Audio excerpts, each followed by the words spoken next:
In this first puzzle, I start off with this triangle. I have a 60 and 90 degree angle, so 2 must be 30 degrees. I know that this here, N and M, are parallel, and this is a perpendicular because of the 90 degree angle down here. That means there's a 90 degree angle up here at number 1. All three of these angles add together to 180 degrees because they make a straight line, so the missing angle is 60. Same thing down here, these three add up to be 180 degrees. 60 plus 40 is 100, so number 6 must be 80. There's a couple ways I can get number 4, either add up these to make 180 degrees, or I can see that this transversal going through the parallel lines has created alternate interior angles. Both of these are 40 degrees. 60 plus 80 is 140, plus 40 is 180 is another way to check that. Number 5 would be 140 degrees since they're supplementary.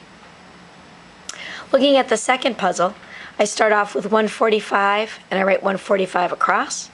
In here this would be 35 since 145 and 35 are supplementary. So would its vertical angle. I now have a large triangle here which I can do next. 35 plus 90 is 125. I need to make 180, so I have 55 degrees left. In fact, that same triangle, 90, 35, 55, is right here. So angle 2 is 55, as is angle 4. I have another triangle that is 90, 55, and 35. We can check just to make sure that these add up to 90, and they do. It's a good way to cross-check your work. 5 and 6 are a little bit more difficult. You might use, in this case, corresponding angles. We have parallel lines and a transversal, so this 145 is the same as this 145. What else we can figure out is that these three angles add up to 180 degrees, and I already have 55. So I can do 180 minus 55, and I get 125, which is angle 6. On the last puzzle, I have two sets of parallel lines, which creates this parallelogram in the inside. I have a lot of angles that are equal. These two are alternate interior angles from these parallel lines and this transversal. If I think of switching it around a little bit, I can also see these two as parallel lines, or these two as parallel lines, and these as transversals. So this 60 is the same as this one, and the same as this one. All four of these angles are 60 degrees.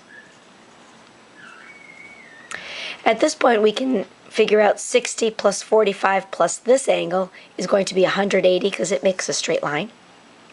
60 plus 45 is 105, so this angle in here is 75, which can help us find number 2. 60 plus 75 is 135, so 45 degrees are left over for angle 2. 60 plus 45 is 105, leaving 75 for angle 3. Again, we have that same triangle, just upside down in these two areas. So angle 3 is 75, angle 2 is 45, angle 1 is 60, as is angle 4 and angle 5. The last angle 6 are these two parts together. I can take these and subtract from 145 because they're supplementary. So 180 minus 45 is 135.